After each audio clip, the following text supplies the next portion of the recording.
அன்பானவர்களே, அன்பு வணக்கங்கள். வாலிப வயதில் எல்லோருடைய மனதிலும் ஒரு மாயாஜாலம் காட்டுகின்ற நினைவுகள் காதல் என்று கூறுகிறோம். மனிதர்களின் வாழ்வில் தவிர்க்க முடியாத நிகழ்வுகளில் ஒன்று காதல். ஒரு சிலருக்கு தம்முள் எழுகின்ற காதலை வெளிப்படுத்த தெரியாமல் தனக்குள்ளேயே வைத்துக் கொள்கிறார்கள். ஒரு சிலரோ தன்னுள் எழுந்த காதலை தொடர்ந்து பயணத்தில் வரும்போது பாதியிலேயே முறித்துக் கொள்கிறார்கள். ஒரு சிலருக்கு மட்டுமே அந்த காதல் முழுமை பெறுகிறது. ஒரு சிலருக்கு ஒரு தலை காதலாக இருக்கிறது. ஒரு சிலருக்கோ காதலே எழாமலே போய்விடுகிறது. ஒரு சிலரோ காதலை முட்டாள்தனமான செயல் என்று கூறுபவர்களும் இருக்கிறார்கள், இல்லையா? காதல் பல்வேறு பரிமாணங்களில் வெளிப்படுத்தப்படுகிறது. நமக்கு காதல் என்றால் என்ன? பொதுவாக எல்லோருக்கும் தெரிந்தது என்னவென்றால், ஒரு ஆணும் ஒரு பெண்ணும் தொடர்ந்து அவர்களுடைய நட்பு உறவானது தொடரும் போது அதை காதல் என்று சொல்கிறோம். ஒரு ஆணும் பெண்ணும் சேர்ந்தால்தான் காதலா? ஆமாம். ஏனென்றால் இன்றைய மக்களில் பெரும்பாலானோருக்கு காதல் அதிகமாக மலர்ந்து வருகிறது. இந்த காதலினுடைய ஆழத்தையும் அர்த்தத்தையும் பரிமாணத்தையும் புரிந்து கொள்ளாமலேயே காதலில் ஈடுபடுகிறார்கள். காதலை பற்றி அக்காலம் முதல் இக்காலம் வரை பார்த்தோமேயானால் கவிதைகளாக, காவியங்களாக, நாடகங்களாக, திரைப்படங்களாக, தொலைக்காட்சிகளில் திரைப்படங்களாக, சின்ன திரைகளில் என்று கூறக்கூடிய தொடர்களில் இந்த காதலை பல்வேறு வகையாக வேறுபடுத்தி பல்வேறு கோணங்களில் காட்டுகிறார்கள், இல்லையா? ஆனால் உண்மையான காதல் எது? அந்த காதலுடைய மகத்துவம் என்ன? அதனுடைய புனிதம் என்ன? அதனுடைய பரிமாணம் என்ன என்பதை இன்றைய கால மக்கள், இன்றைய வாலிப வயதில் இருப்பவர்கள் தெளிவாக தெரிந்து கொள்ள வேண்டும் என்ற காரணத்தினால் இந்த காதலை பல்வேறு கோணங்களில் நாம் ஆராய்ந்து பார்த்து அதை நான் உங்களுக்கு தெளிவாக எடுத்து கூறுகிறேன். பொதுவாக காதல் என்பது ஆண் பெண்ணுடைய உறவுகளை பற்றி தான் கூறுகிறோம், இல்லையா? எல்லோருக்கும் தெரிந்தது அதுதான். ஒரு ஆணும் பெண்ணும் சேர்ந்து நடந்து போனால், ஒரு ஆணும் பெண்ணும் சேர்ந்து இருந்தால் அதை காதல் என்று கூறுகிறோம். ஒரு ஆணும் ஒரு பெண்ணும் பார்த்தவுடன் காதல் என்று சொல்கிறார்கள். காதலுக்கு கண் இல்லை என்று கூட சொல்கிறார்கள். அது ஒரு கவர்ச்சியால் வருகின்ற ஒரு உணர்வுகளின் எழுச்சியை தவிர உண்மையான காதல் கிடையாது.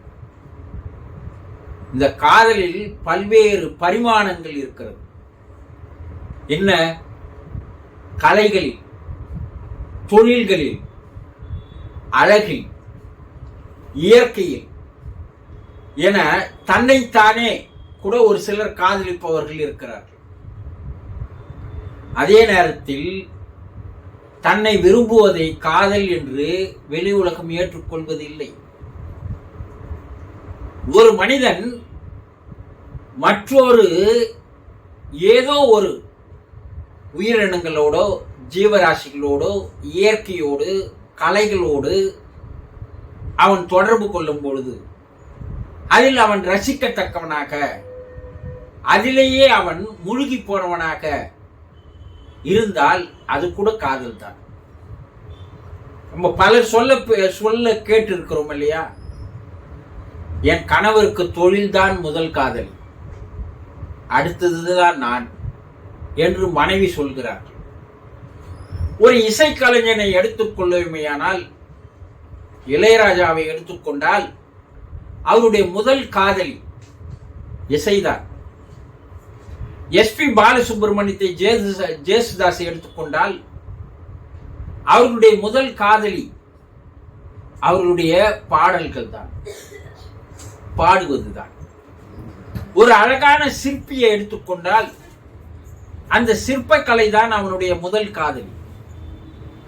ஒரு ஓவியம் வரைவரனை எடுத்துக்கொண்டால் அந்த ஓவியனுக்கு ஓவியம் வரைவது தான் முதல் காதலி. ஒரு இயற்கையை ரசிப்பவனுக்கு, ஒரு கவிஞனுக்கு முதல் காதலி யார் என்றால் இயற்கை தான் அவனுடைய முதல் காதலி. இது போல காவியம் படைப்பவனை எடுத்துக்கொண்டால் அந்த காவியம் படைப்பதில் இருக்கின்ற ஆர்வம் தான் அவனுக்குடைய முதல் காதலி. வைரமுத்து எடுத்துக்கொண்டால் அவர் கதைகளை எழுதுவதில் தான் அவர் முதல் காதலி. இப்படி ஒவ்வொருவர் எதில் தன்னை முழுமையாக ஈடுபடுத்திக் கொள்கிறார்களோ, எதில் தன்னை மறந்து போகிறார்களோ, எதில் ஒரு கலையில் அவர்கள் திறமை மிக்கவராக மாறுகிறார்களோ அதெல்லாம் கூட காதல் தான். இப்படி கலைகளில், தொழிலில், இயற்கையை ரசிப்பதில் இருக்கின்ற ஆர்வலர்களுக்கு ஒரு பெண்ணோடு காதல் வருவது என்பது மிக அரிதான ஒன்று.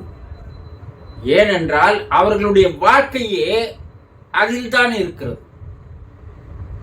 கவிதைகளில் இருக்கிறது, இசையில் இருக்கிறது, கலைகளில் இருக்கிறது. 24 மணி நேரம் அதை பற்றி நினைத்துக் கொண்டிருப்பதால் அவர்களுக்கு காதல் என்பது, ஒரு பெண்ணிடம் ஏற்படுவது என்பது மிக மிக அரிதான ஒன்று. அப்படியே அவர்கள் திருமணம் செய்து கொண்டால் கூட மனைவி மீது அதிகமான அன்போ அதிகமான அக்கறையோ அவர்களுக்கு இருக்காது. இதுதான் உண்மை. அவர்களுடைய சிந்தனையில் எந்த நேரமும் அந்த கலைகள் தான் ஓடிக்கொண்டிருக்கும். அதை தான் அவர்கள் ரசிப்பார்கள், அதை தான் அதில் காதலிப்பார்கள். இப்படி காதலின் பரிமாணங்கள் பல வகையில் இருக்கிறது. ஆனால் பல பேருக்கு இதெல்லாம் தெரியவே தெரியாது. காதல் என்றால் ஒரு ஆணும் பெண்ணும் காதலிப்பதுதான் காதல் என்று பொதுவாக மக்களிடையே இருக்கிறது இல்லையா? அந்த காதலுடைய ஆழத்தையும் அதனுடைய மகத்துவத்தையும் அதனுடைய பரிமாணத்தையும் தான் நாம் இப்பொழுது முழுமையாக பார்க்க போகிறோம். மக்களிடையே ஏற்படும் காதல்கள் பல வகையில் இருக்கிறது. வயதானவர்கள் வாலிப வயதில் வருவதுதான் காதல் என்று எண்ணிவிடாதீர்கள். வயதானவர்களுக்கு கூட காதல் வரும். 50லும் ஆசை வரும், ஆசையுடன் காதல் வரும் என்று கண்ணதாசன் அவர்கள் ஒரு பாடலில் எழுதியிருப்பார். 70 வயது வயோதிகனுக்கு கூட காதல் வருகிறது. என்ன காதல்? அவன் கவிஞனாக இருந்தால், அவன் ஒரு கலைஞனாக இருந்தால், அந்த கவிஞன் கவிதை மேலும் கலைஞன் அந்த கலைகள் மேலும் வைத்திருக்கின்ற காதல் இறக்கிற வரைக்கும் மாறாது. வயசுக்கு காதல் என்பது கிடையாது. மனதிற்கு தான் காதல் என்பது உண்டு.